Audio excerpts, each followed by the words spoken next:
live. I am recording. Alright, here goes the intro.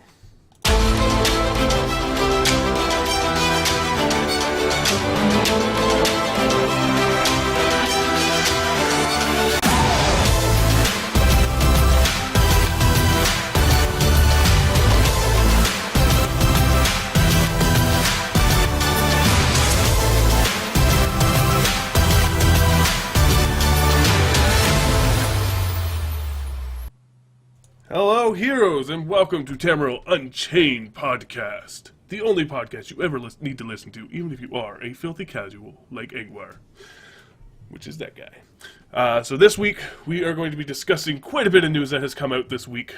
We have the Road Ahead, which was released yesterday. We have ESO Live, which happened today, actually. And we're going to discuss some of the patches of patch 1.6.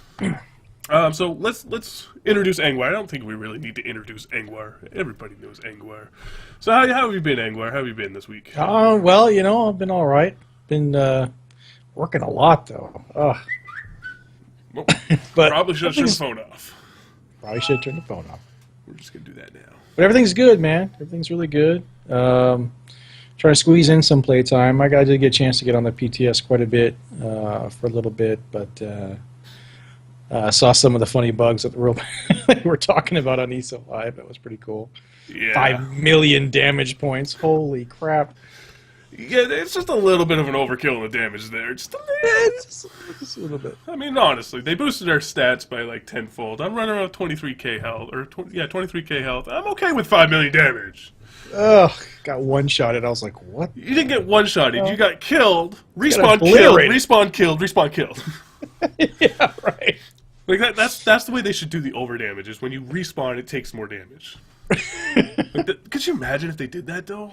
That would be horrible. Oh, it would. All right, so you said you've been working a lot. I mean, obviously, that's gotta suck. I mean, it's work. No one likes work. Yeah, you know, it's money. You enjoying it though? Like, I mean, you wake up every morning. Do you wake up going, you know what? This is decent. I don't like the alarm clock.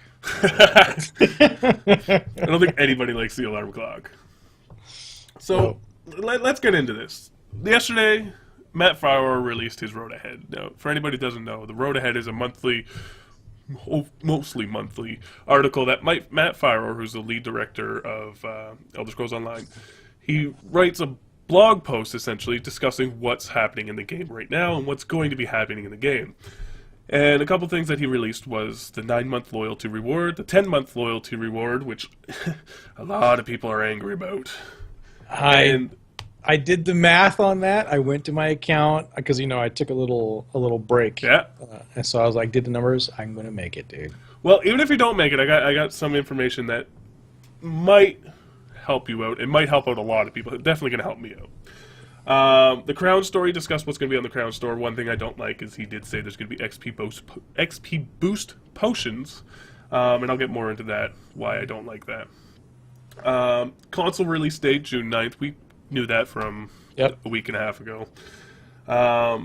And another thing that he didn't talk about, but I want to talk about, is I want to talk about the policy on banning players. So we want to jump into that later. So the 9-month loyalty reward is it's a take on the Prince Sheo Gorath. I'm pretty sure I pronounced that right. I butcher Elder Scrolls names like crazy. And it's called the Mask of Cheerful Slaughter. Now, if you haven't encountered Sheo Gorath in ESO, you are in for an awesome story. Oh, I loved it. It's awesome. Like, it's whoever wrote the Sheo Gorath storyline he deserves a raise. It was really good. Very good. So it's called the Mask of Cheerful Slaughter. The one thing I really hope that they do with this is something that they did with one of the other quest lines when you had the item in your bag, was you would hear these random voices. I know. And I really hope with this mask they do something like that, where you will randomly do the Sheo Gorath laugh or something like that. That would be insane. Where you get butterflies that fly around you every once in a while. Wouldn't that be cool? You know, it was Lumi. Lumi that handed me this item. He's like, all right, just don't worry about this. Take this item, put it in your inventory. I was like a level 30 something, and it's like a level 50 quest, right? And I was like, dude, there's no way I'm going to do this. It's like, just don't worry about it, leave it in there. And I think it was about level 40-ish. I started hearing voices. I was like, what the hell was... Yeah. And then it talks about how, if you killed somebody really bad, how that was not good or something like that. I'm like, is that the game saying that? Yeah. What the hell is that? And then it did dawn on me. I had to look it up later that, it was that quest item that Lumi gave me. It never dawned on me, man. I was tripping out when I was out. Like, okay, anyone? And I even typed in, I'm like, anybody else hearing these weird voices? And they're like, oh, it's an item in your bag. And I was like, what? What do you mean it's an item in your bag? It's from this quest. And I was like, oh. Well, I'm gonna go hand that quest in because this is just not right. That's brilliant. But it was awesome. Like, it's just one of those things you don't expect, and that really makes the game. I don't want to say enjoyable, but it takes the game to the next level, I think. It does. It does add a whole different layer onto the game. Absolutely. And I would like them to see more of that stuff, especially with this mask. Oh yeah. Like I think it's prime opportunity for this. So what did you think of the mask? I think it looks cool. I mean, chances are I probably won't wear it because there's another costume I want to buy that's on the Crown store. But it's really cool. No, it's badass. It is. And if they do something like the voices, I will wear it. Guaranteed I will wear it. Just because I want to trip people out. Especially if it's an AoE one and people can hear it. Oh, man. Like when you had World of Warcraft, when you got the Headless Horseman helm and it would do the scream and the laugh, everybody heard it. Yeah. That would be cool if it was like the Sheogorath laugh. And I just think that'd be really awesome. It's going to be a lot of fun. So this 10-month loyalty reward, which is the final loyalty reward, which I'm not a big fan of. I really think they should keep the loyalty program. It's essentially Tiger Mount. It's a badass looking Tiger Mount. Now, they did say in ESO Live that the armor that they showed on the picture, it isn't going to always look like that. It's going to be totally based upon what level, I guess, you have your mount skill raised to. Yeah, I was upset about that. Yeah, I don't know. I mean, I understand it because they want to keep with the whole leveling of the mount thing. But it was disappointing because I was like, oh man, could you imagine just grabbing that mount and riding on that mount? It looked really cool. And now if you do carry weight, you're not going to have that look. It's just not going to look like that. You're going to have the satchels or something. Oh, good. I don't have that. But there's a stipulation to this mount. You have to be an active subscriber by March 17th when ESO Unlimited goes live. And you had to have paid for 300 game time. 300 days game time, sorry. Yeah, 300 days. Which seems like a lot. It doesn't have to be consecutive, though. It doesn't. That's good. But here's where a lot of people are very angry about this, because they put on this stipulation and this date. You get 300 days of game time, but your 30 days don't count from the beginning, because when you buy the game, you get a free 30 days. So that doesn't count.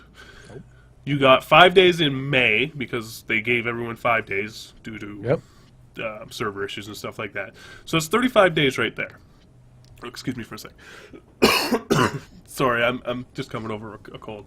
So there's 35 days right there you don't get. Now between April 4th and March 17th, there's 347 days. So minus 35, there's 312 days. Yeah. That's not a lot of leeway. Not a lot of leeway at all. And that's what has a lot of people upset, is because there's 12 days. If I unsub for 12 days, I'm screwed.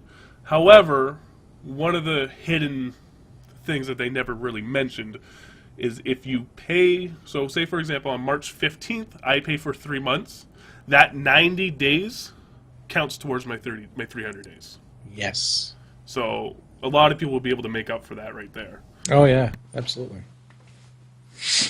Which is a good deal. I mean, because as soon as I saw that, I had to totally rush over to my account until you start number crunching, because I totally thought I was screwed. And so I lapsed. There's a 30-day lapse for me in my sub. However, I just recently upped for 90 days right before they pulled it. So I've got those days back. So like my current subscription ends in April of sometime, or beginning of May. My renewal is February 23rd, but I got a 3-month renewal, so I'm good that way. But prior to that, I was furious. Because I don't know if you heard what happened to me when the game came out. So when the game came out, we were all given early access because I pre-ordered and I had the early access. Yep. So I played for my early access days, which was like 8 or some days. I don't remember the exact time. But After that, you had to put in your key. Sorry. After you put in your key, you're able to continue to play. However, my game never came. FedEx lost my game for a month. Oh, So, snap. losing the game for a month, plus the 30 days, there's 60 days right there that I lose out on. Ooh. Yeah. So I was livid. I was like, no way. I'm like 18 days or something like that shy of being able to do this. Mm-hmm. Are you serious? And it was completely out of my control. I had no control over this. And I was freaking out, man, because I felt screwed, and I completely understand other people where they feel screwed, especially because it's out of my control. Like FedEx lost it. How am I?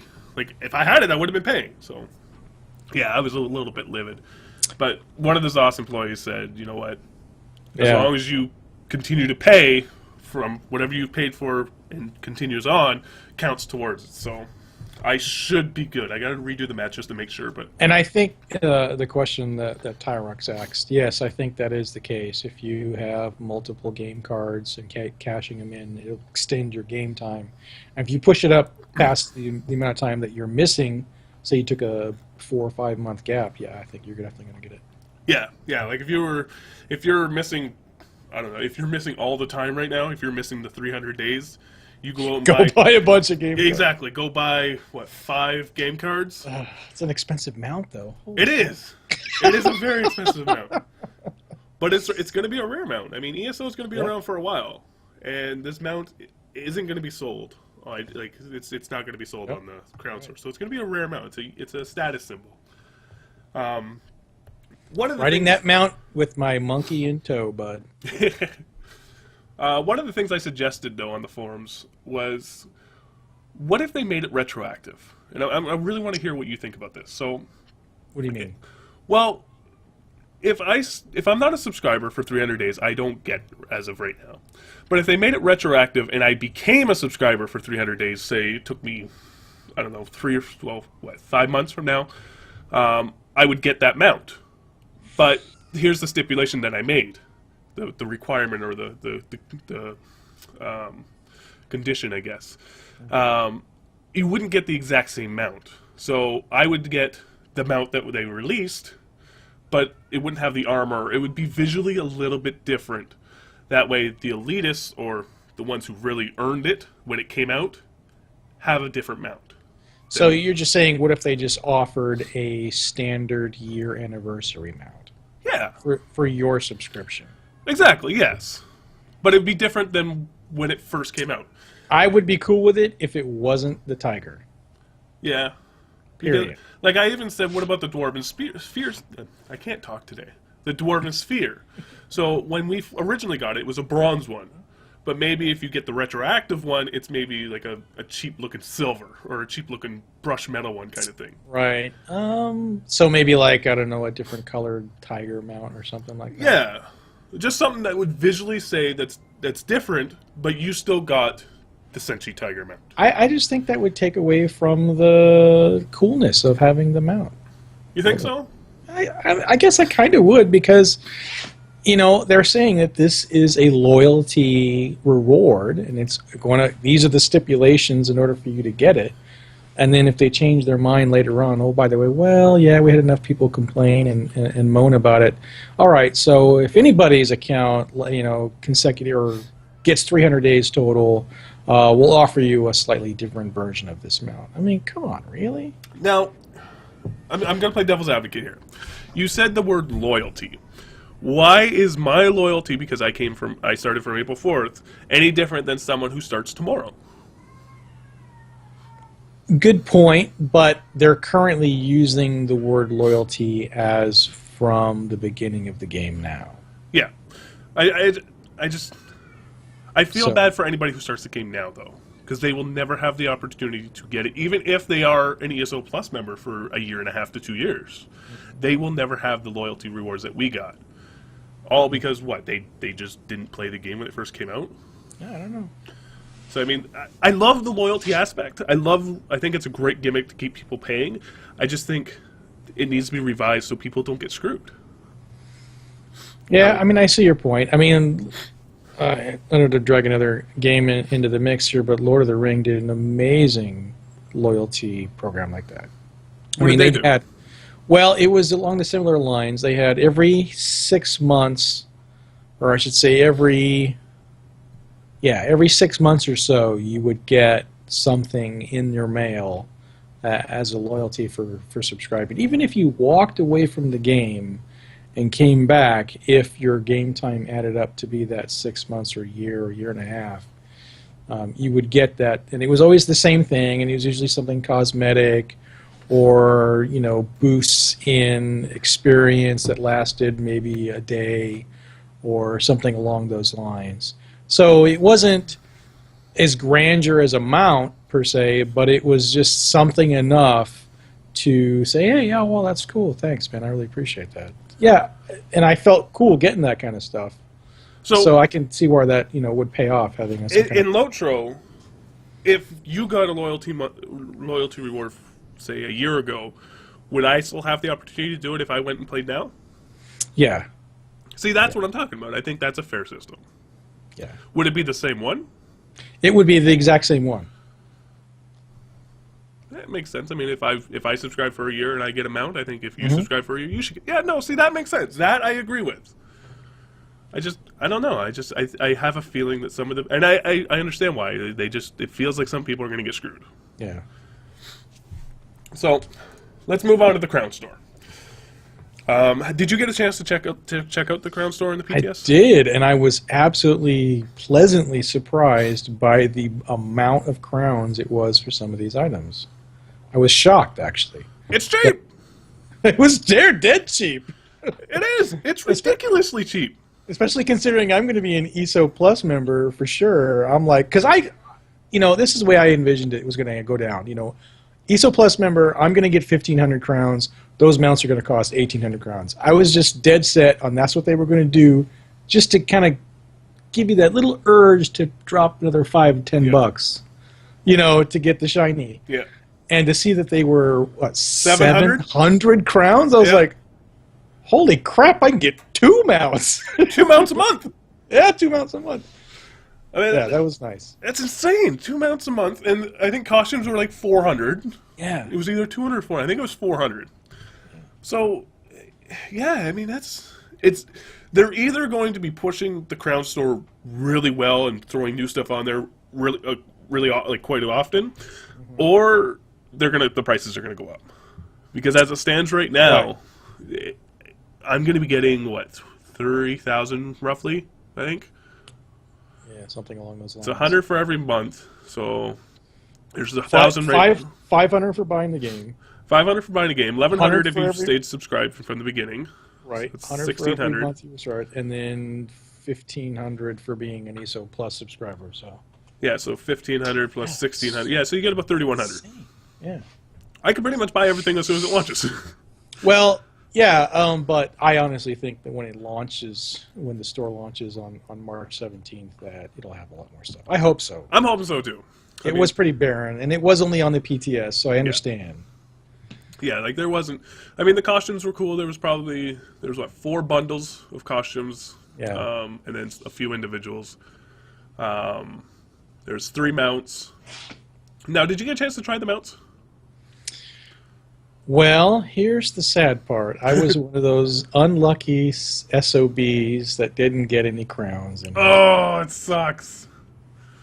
Yeah, that sucks. I did get some crowns, so I don't know if I should talk about it now because no, it's fine. It's like rubbing it in your face. I saw people running around, and I definitely thought the Gwar mount looked pretty badass. The Gwar mount was cool. There's a bug with it. Sadly, it stops running and goes to slow motion randomly. Really? Yeah, like it'll be galloping along on its 2 little legs, just giving her, and it's just like whoa. Oh, like, no. It's out of nowhere. I don't know if it stumbled on a rock or something, but going upstairs tends to do it. Mm-hmm. I was out in Cyrodiil, and I was following the Zerg around because we were doing the fight the devs.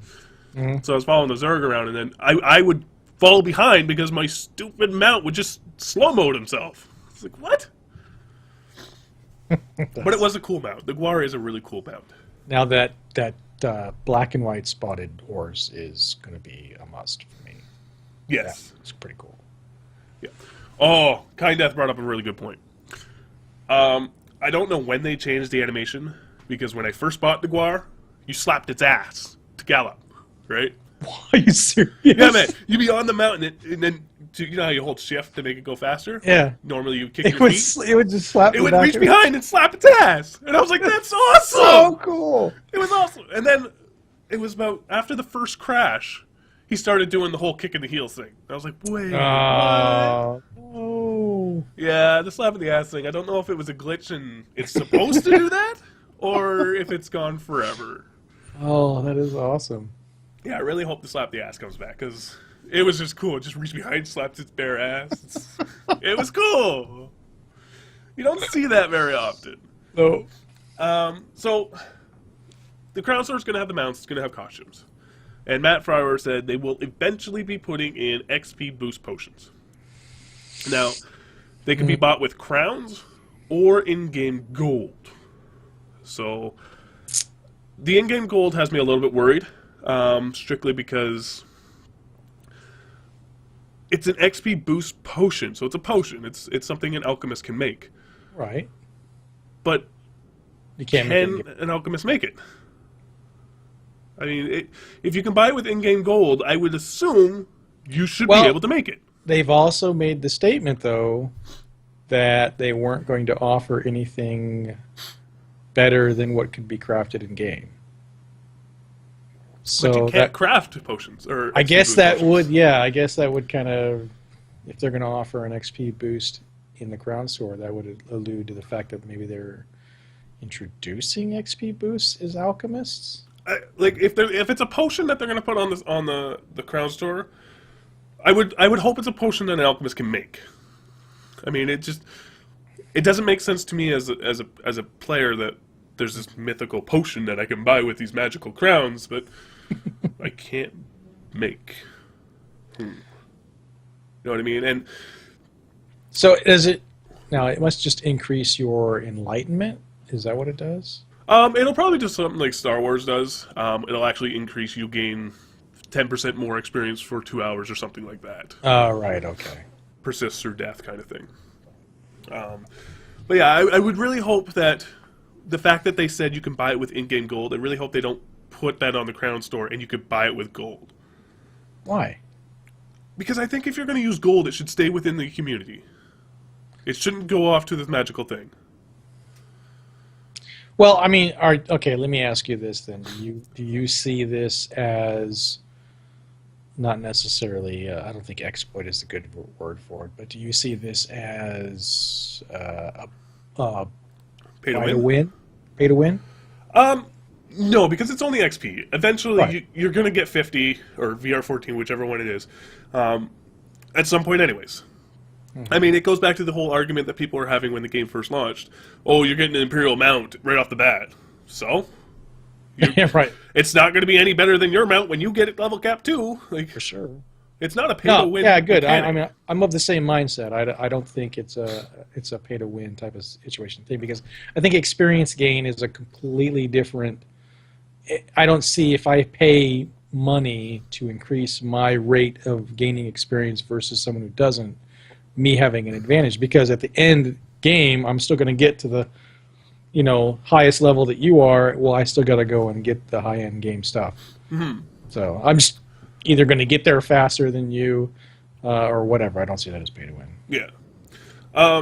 Since we brought it up, well, since I mentioned it, the whole level 50 in VR thing, it was mentioned in a interview on Elder Scrolls Off the Record. Paul Sage says that the VR ranks aren't going anywhere until after the console release. How do you feel about this? Well, I guess I'm of two mindsets. I'm kind of glad because I still only have a lowly V3 that I need to work on. Yeah, you're a little behind. So it allows me a little bit more time to catch up. But it is, if they're going to do it after console release, you're going to have an entire, and after going buy to play, you're going to have an entire influx of people that are going to come into the game, and this is all they're going to see how the game is. And once you pull that away, let's be modest, let's say August, you're going to confuse a shitload of people. I completely agree. I mean, I don't know if you read it. I wrote an article for MMORPG. It was an open letter to ZeniMax. And this was one of the things I talked about. It doesn't make sense to me, again, to me as a player, to release this onto the console where you're going to have brand new players coming in and grinding their way up to Vet 14. And it is a grind. It's going to take them a while. Especially since they nerfed all the grind spots. Yeah. And then as soon as these people get Vet 14, chances are it's going to be completely removed and they're going to be knocked down to level 50. Yep. And guess what happens? You're going to piss those people off and they're going to... It's a giant slap in the face to them. Oh, yeah, way to go. You've got all the way to Vet 14. It took you 6 weeks. Slap. There you go. Now you're level 50. By the way, did we tell you we're pulling those? Yeah, to me, it just seems like it really should be done when they release the consoles. So these new players are experiencing what the game is supposed to be, not what the game is maybe going to be. No, I totally agree with you on that one. You know, pull those ranks out and don't confuse people. And a lot of people, when I wrote the article, there was a couple people that were saying, "Oh, well, there's so much development that needs to be done in order to pull the vet ranks."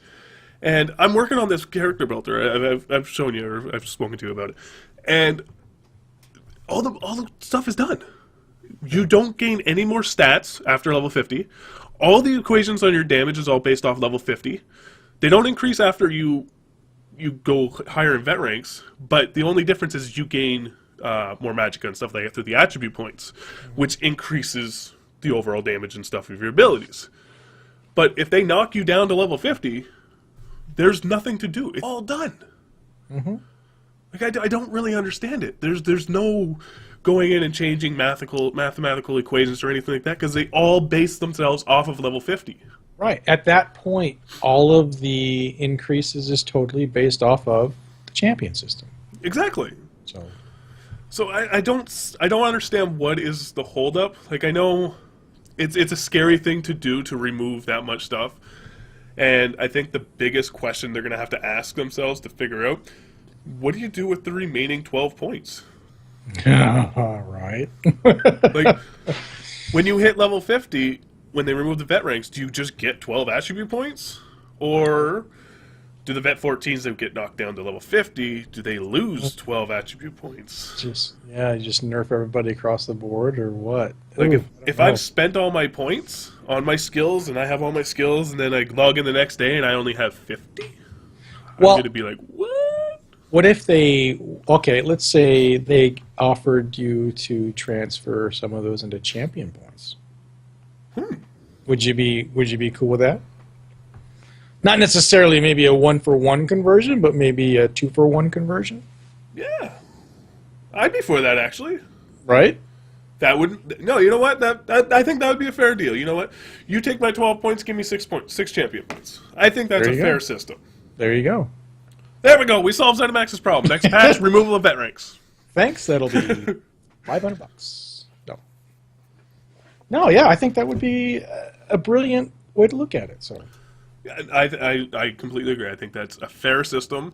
You're not only you're having your attributes removed, but you're gaining more in power because of the champion points. So, no, I completely agree. I think you're right. I think you definitely have the perfect idea. You should pitch that to ZeniMax and be like, you know what? Here's your idea. Go do it.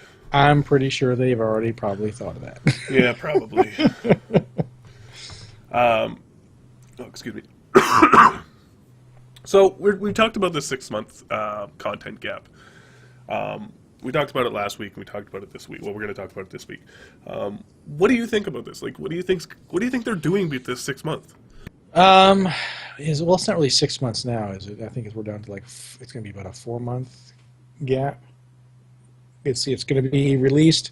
They've confirmed that 1.6 is coming at the end of this month, hopefully. So. Hopefully, you're right. Well, so we'll give them benefit of the doubt. Let's say it comes March 1st.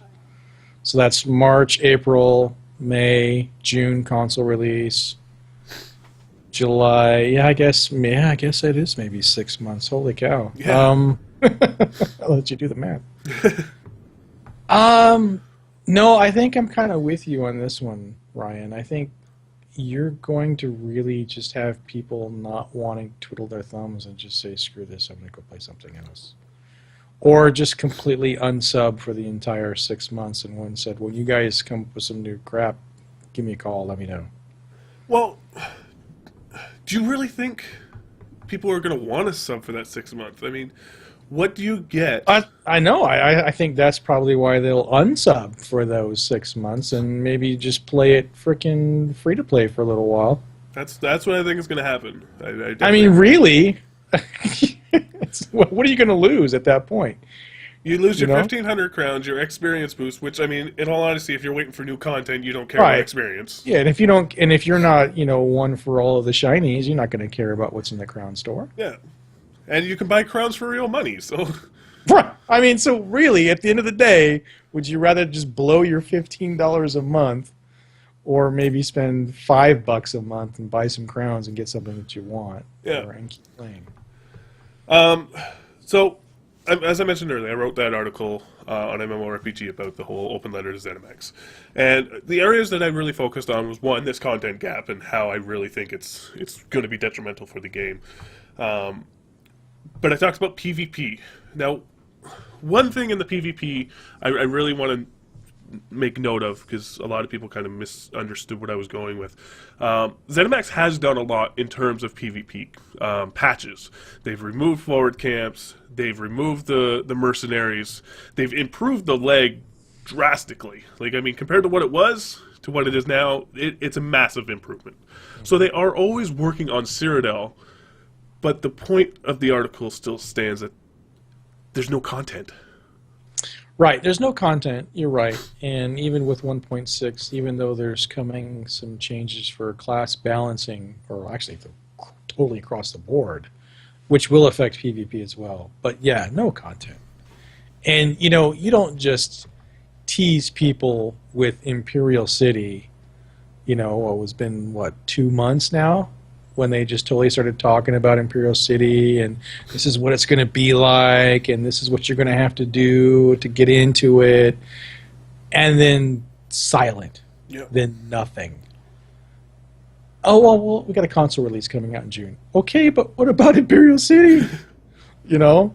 Everybody thought that Update 5 was going to have Imperial City, and then everybody's like, oh, no. Well, at the rate they were talking, I mean, it definitely felt like Update 5. Even Update 6 might have been Imperial City. Right, yeah. Because there was so much information about this update. And I spoke to Brian Wheeler back in PAX East of 2013. No, 2012. Yeah, PAX East 2012. And we talked about Imperial City and what it was going to be. So this is something they've been working on and drawing out for 3 years now. Yeah, and it's fleshed out. They're ready to just hit the button and let it go. Yeah. But now they want to hold it probably for a DLC. But it got pushed behind Wrathgar. That's the other thing. Is Paul Sage on the AMA on Reddit and on the ESO off the record interview, he said that Wrathgar is their primary focus. They are looking at PvP, like it has a heavy focus, but their primary focus is Wrathgar. And to me, it feels like Imperial City just got pushed behind this new idea that they had, because when was the first time you heard about Wrathgar? E3? Or QuakeCon? I think it was the first time. Last year. QuakeCon. Yeah, QuakeCon. I think that was the first time we even heard of Wrathgar. Yeah. So, it scares me, because when I went to Guild Summit, I saw Imperial City. I saw Dungeons of Imperial City. I saw boss mechanics. I saw the whole area and how it's going to work and how you're going to fight for certain segments of the Imperial City. And now, I didn't hear anything of Wrathgar. Like, I heard about, what was it, the Sivian, not the Sivian, there's a new motif that comes out with the Imperial City. What is it called? Don't even remember that. Yeah, I don't remember what it was. But I mean, they have all these armor designs completed. Even one of the guys from Mostly Harmless got to name a die. So they have the achievements done, and it's just like, oh, what happened? Like, I just think they totally got derailed by someone decided to make the snap decision. Hey, let's just go buy to play and do it now. And Yeah. push everything on the side burner for a little bit, and let's flush this out. They're all bitching about console. Come on, guys, let's just focus on this right now. I know you guys have been all working on all this kind of great stuff, but let's just put it on the back burners and push this out.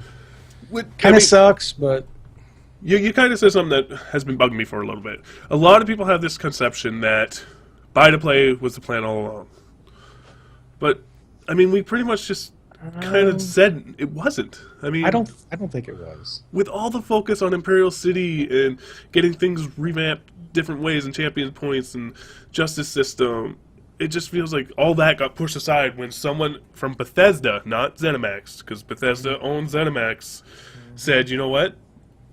Consoles need to go free to play, so everything's going free to play. Yeah. Do it. Yeah. No, I think you're absolutely right on that one. Absolutely. Sucks. It really sucks. It does suck. I mean, because really they could have wrapped all of that up and put out an expansion, if you really want to think about it. Yeah.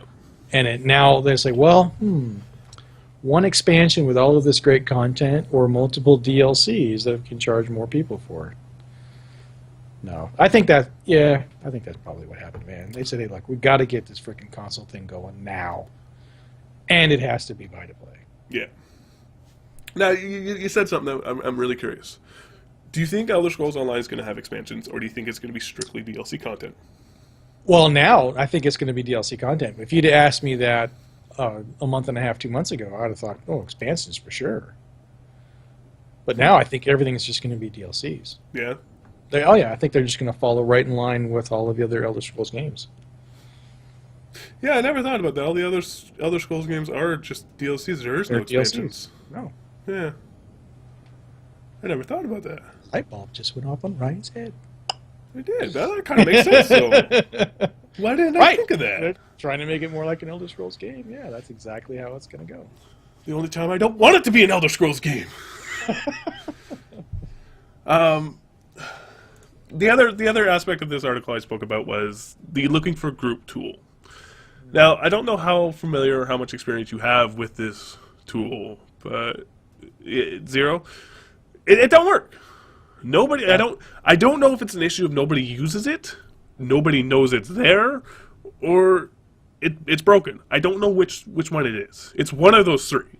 It can't be one or the other, or one and the other. It's one. I think it's a combination of two. I think it's broken, so nobody uses it.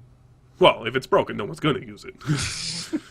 Well, it's been broken since launch. So unless it's the brawler ability in PvP, which lets you hit for 5 million damage. Then everybody's going to use it. That was so awesome. No, yeah, it hasn't worked since launch, man. So it's like totally not even in anybody's mindset or thought, period, whatsoever. Now, if you had the opportunity to design an LFG system for the Elder Scrolls Online, what would you do to make this one better? Like, what do you feel is broken about this? This is going to pain me to say this. You really got to model it after World of Warcraft. As much as that just rips my heart out. Now, what do you mean by that? Do you mean incentivize it? Or just have it automated completely? Automated completely. You know, you're going to it's going to be Pug City. Ugh. And it has to be cross faction. Has to be. As totally lore busting that even concept is, that's the only way it's going to work. Otherwise, you are completely reliant upon the number of people that are on your alliance at that time that want to group. Yeah. So there's so many variables to that. If you have to open it up across alliances, if you want to group and get this thing done. So yeah, like I play Daggerfall, so do you. And when I wake up in the morning, I usually wake up and log in about 9:30. And if I want to do the daily dungeon, it's a grind to find a group. Like, it's just nobody's on. Now, there's a way to spin this. Okay, so again, you'll have to correct me. I don't know how many endgame dungeons are littered with Daedra. Pretty much most of them. Yeah. So, you make it cross alliance. Aren't we all supposed to team up together and fight the Daedra? It's true. I mean, I know that's kind of a cheesy way to go at it, but It's true. But I mean, then it asks the question, well, if I can group up for a dungeon, why can't I group up with a quest? it'd have to be separate, totally separate things, man. You have to have a dungeon finder or a looking for quest group tool. Mm-hmm. It's got to be two different things. How do you feel about incentivizing it? Like, I personally hate rewarding people for doing something, like doing a group, because it feels like that's the way, that's an MMO. Like, I'm an old school person. I think grouping is supposed to be an MMO. So to reward people for grouping is like rewarding a dog for sitting. You know what I mean? and World of Warcraft incentivizes everything. There isn't something you can't log into WoW and do right. and receive a reward for doing it. So give you X number of gold for participating. Yeah, like, I mean, World of Warcraft, if you do a dungeon once a day, you get a satchel, a mythological satchel or something. And it has a chance for a pet. It has a chance for some piece of gear. You get gold. You get better rewards. And how do you feel about doing that for Elder Scrolls Online? Like, one, I think a lot of people in the game will do things if they get something out of it. Well, you know, I would do it, but I don't know. That's a tough one. And I don't know about what Kind Death is saying. I mean, he disagrees 110%. He thinks there's enough people per alliance on a mega server, but I know I have sat with folks saying, "Okay, I'm queuing right now," and an hour later, still be in that queue, and nobody is for doing all of the Undaunted stuff. Mm-hmm. Nobody just either is queuing to do it because they've never had it in their mindset to do it, or does that mean there's just not enough people on at that point in time that are curious or that want to do it? Period. Yeah. Well, that brings up one of the other points that I said is people just don't know it's there. Right? Like, maybe it needs a big freaking PA campaign or something. I don't know, or PR campaign going on. but how do you do that? Like, how do you pitch a specific mechanic? Like, it's... Maybe they need to talk about it more on the ESO Lives, or have a whole segment on ESO Live about the looking for group tool and all the great things about it. I don't know, man. I really don't. Like, what they could do is World of Warcraft just released for their 10th year anniversary. They had the Molten Core raid. The only way to access it, to do the 40-man classic raid, was to use the LFG tool. The LFR, yeah. So they could do something like that with a special ESO dungeon theme thing, and then the only way to do it is through the LFG tool. That would get people to use it. I don't know.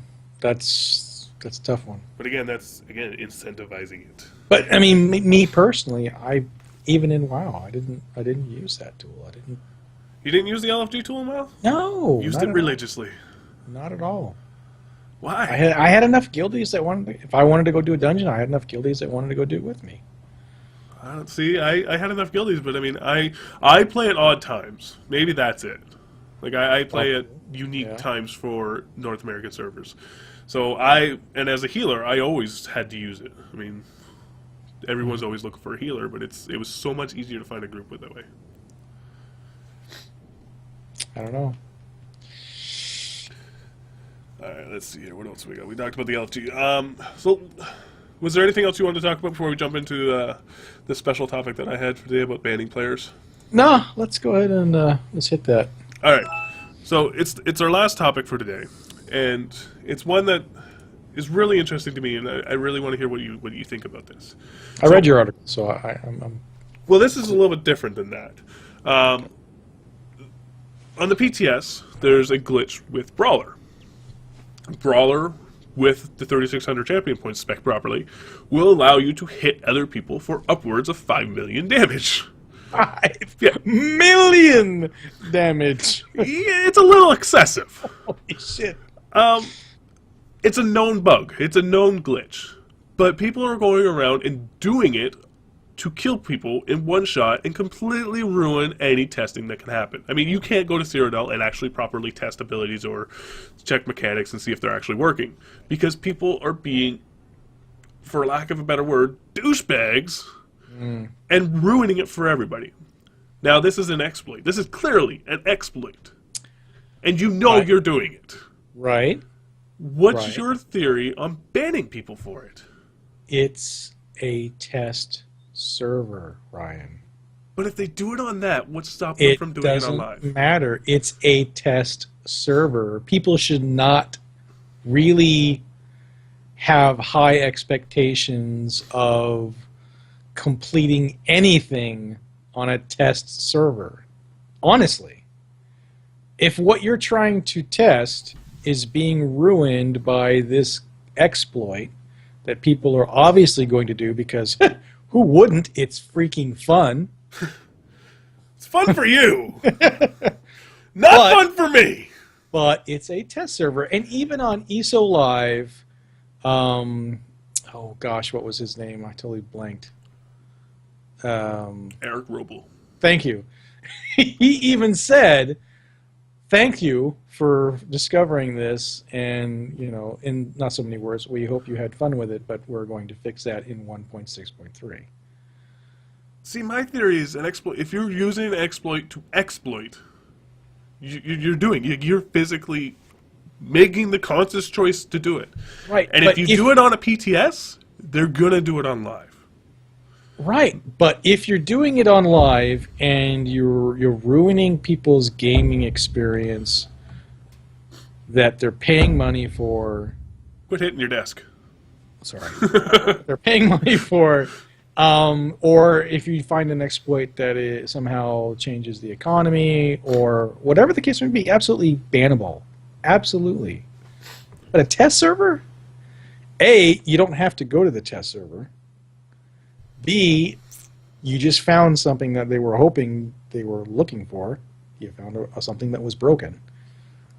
I really don't think it's bannable offense. I really don't. I don't know. I obviously I completely disagree. Well, yeah, I read your article, and you do make some valid points, but I think that really only applies to live servers. My personal opinion only, of course. So what's your policy on banning then? On a live server, what's your policy? Like, should they, if, we'll say this glitch was on live servers, and people were getting hit for 5 million damage. Obviously, people are going to go ahead and do it. I mean, but do you think they should be banned for doing it, knowingly? Well, I think there should be I agree with Sig there. I think there should be a warning first. If you're still going to do it, ban it. Absolutely. A warning where? On the forums, to your account? Like, how does that work? Because, I mean, let's take EVE Online, for example. If there's a known bug, they will put it on the forums and say, okay, this is broken, do not use it. If you use it, you'll be banned. And they will ban you. I mean, Sony has no holds bars for when it comes to banning people. Like, they'll just, you're gone. Right. Sony will ban you from every game if you ban in one. But could be a login message. Okay, so when you log in, or what about just a global message? If you log in and it says, okay, Brawler is broken, refrain from using it. Yeah. If you are caught using it, it will be banned how many ever days. Okay. So that you agree with. I mean, so everybody gets the message when they log into their account. So you can't say, "Oh, I never saw that." Well, yeah, you did, because everybody's did. Okay. So that okay, I agree with that, and I think I'm the type of person that I'm an asshole. I hold grudges. If you ban in my game, you're gone. Like there is no second chances. I'm like Blizzard in that aspect. You ban in Blizzard games, you're done. Right. You're not getting it back. Yeah. I know this for experience. And I would have that warning message run for X number of days. Until it's patched. Yeah, basically. Like, I would say until it's fixed. I mean, but yeah. What about if it was on the PTS, though? If they put the warning message on the PTS? Why would they put it on the PTS? They're just going to it come out stops with an everybody update. from testing the doing what they're supposed to be doing. I guess you could say, okay, don't do this. We know it's broken. It's coming out next update. Go test something else. Sure, I guess you could do that. And people are still going to go do it anyway. Yeah. But it's a test server. It's a test server, man. I'm telling you. Big deal. You don't have to play on the test server. You know what I'm saying? You don't, but I mean, you do and you don't in a way. I mean, yes, the PTS is optional, but Depends on the type of person you are. Yeah, I guess. If you don't play on it, you're going to be playing a buggy game. Because QA, well, if you don't go and test, you're going to have a more buggy game. I mean, it's SOTOR all over again. I was going to say, wait a minute. If you play on the test server, dude, it's going to be buggy anyway. But SOTOR, we'll do SOTOR for example. Nobody played on the PTS on SOTOR. Like, nobody. Maybe 10 people. So the game never really got fully tested. And then they pushed it to live, and the game was just buggy to all hell. Now, QA can only do so much. Players play the game a whole lot differently than QA ever will. Mm-hmm. So, you say you don't have to play on the PTS, but in my eyes, I really think you should. You should log in once a week, play on the PTS. I mean, now, in my eyes... You're right. No, I agree. You should, but you don't have to. I know it's semantics, but... Screw you and your have to. I'm just saying, I agree with you, absolutely. I think everybody should play on the PTS at least once, especially if something major is coming down the pipeline like 1.6. But you don't have to. Yeah, I'll concede. I'll agree. You don't have to. Well, you got to... Okay, recording, right? We're recording? I'm going to concede on this one. Only because I do agree you don't have to, but you really, really should. Like yeah. Like... You should so much that you have to. You know? I don't buy it. No, you do. Just you do. Yeah, I don't know, man. The PTS is just one of those things that, in my eyes, like when I design a game, I plan to have the PTS actually incorporated into the live servers. Mm-hmm. So when you go select your launcher, you can say, do you want to play with the new patch or the old patch? Or the current patch or the beta patch. If you play with the beta patch, you're going to be experiencing problems, blah, blah, blah. But if you did that on a live environment, you're going to have so much actual data. You're going to see proper balancing issues. You're going to see exactly what's broken versus the PTS. One of the comments that Gina Bruno made on the official forums, and it bugs the hell out of me, she said, the PTS environment for live updates and hot fixes is different than what's on the live server. And I just sat here and I looked at it dumbfounded. I'm like, why is the PTS any different than the live server? They should be 100% identical, but separated. There should be no difference. Because if you introduce differences, you're going to have problems when you go to convert it. True. Like, the only difference is the GMs have more power. I used to play Dark Age of Camelot, and they had a test server that was on 24/7, just like the live servers. And I knew... Pendragon. Yeah, Pendragon. There you go. Yep. You know, there was an entire community of just test server. Oh, man, guilds there was guilds that played on it. Only played on Pendragon. Yeah. Period. Yeah. But those were the hardcore people that really wanted to contribute to the development of anything new that came down for the game. Yeah, no, I agree. Whereas ESO's test server is only switched on and off when they want to test something. Which I completely disagree with. I mean, I love the Pendragon idea where you could go in anytime you wanted. You could actually run a guild on there.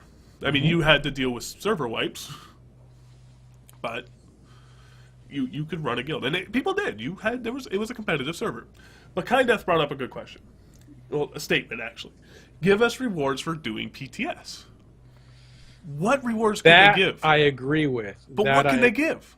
Well, it could be anything as simple as a title that you could use on the live server, or something as elaborate as a pet, or now costume, or amount. If you've played on the PTS X number of days, now you're going to get a certain PTS mount or something. I don't know. So it would kind of go off your slash played, you're thinking? Absolutely. Absolutely go off your slash played on the PTS server. Not necessarily go off any kind of contributions you've made as far as bug reports or anything like that. But if you've shown that you played on the PTS, absolutely believe if you add in a reward system, it will encourage people to go play. If anything, just to get that shiny. Mm-hmm. I know I would, absolutely. Mm-hmm. Now, again, to play devil's advocate, though, because you know how much I love playing that. if it just goes by slash played, are those players actually doing anything on the PTS other than filling time? Do you know what I mean? Like, are they actually logging in and standing around town? Well, even if they're just logging in and walking around or dancing on a mailbox naked, I mean, are they being a productive player for the PTS community? Yeah, I don't know. I don't know if there's any way you could actually, track anything like that to make sure. But I'm totally down with reward system for playing on the PTS. So you're a person that will do stuff for shinies. I will do that for shinies, but I go into PTSs anyway. I go on test servers on any game I played anyway, just because. Yes, I want to see what's coming out and what's new and all the cool stuff, but I also want to see where the stuff is broken and kind of help them out. So I'm kind of the double mindset. Yes, I want the shiny. Yes, I want to see what's coming around the corner. But yeah, while I'm here, I'm going to help you out. So. Yeah, I mean, I love incentivizing stuff. I hate the aspect of it, but I'm not going to say no to free stuff. Right. I like I said, I hate the idea that you have to reward people for doing things. I hate it. You never had that back in the day. It's just. Well, I know what you're talking about. I guess I just got to adapt to the way things are now. It's people only do things. Shoot, dude, 5 years ago, not even 5 years ago, probably like 3 years ago, I've never even heard of buying myself into an alpha. That was don't even get beyond me started my concept. Don't even get me started on how horrible buy-in the alphas are. We'll save that for another podcast. Like that's just horrible. Yeah. So I think that's about it for today. I mean, we've talked about pretty much everything that I think we can talk about. During the ESO Live episode, they did mention a bunch of changes that are happening to Sorcerer that I'm not even going to get into because I want to test that before I even discuss any of that. But did you want to sign us out with any IG stuff? IG stuff? Well, if you'll notice below our new lower third, we got a cool looking graphic. So we're gonna be starting some Indebted Gamers brand up, Garbrak and I. So it's kind of a dual meaning, Indebted Gamers. We're indebted to playing these games that we love, and we're, of course, by playing these games that we love, we're also in debt. So it's a dual meaning. So a lot more to come on that. We got a website coming down the pipeline. So keep an eye out for that. We've already got our we got Twitch and Twitter up and various other stuff. So yeah, we got a lot of shows planned actually. So that's gonna be fun. It's gonna be a lot of fun. Look for that. So, anyways, guys, I am Garbrak. I want to say thank you for everyone coming out and watching us live and discussing the topics that we have in chat. If you are watching this on YouTube, definitely give us a thumbs up, give us a like. Just let us know what you guys think in the comments. We do read them, and 9 times out of 10, we pretty much always reply, except for the ones that are just horrible trolls. But we'll reply and tell you that you're a horrible troll. It's true. We will feed the trolls. Like always, guys, I am Garbrak. You can follow me on Twitter @Garbrak, and I will let Engwar have the final word for once. And I am Engwar, and you can follow me at Engwar Forever. That's EVR, and we'll catch you next time. Thanks for coming.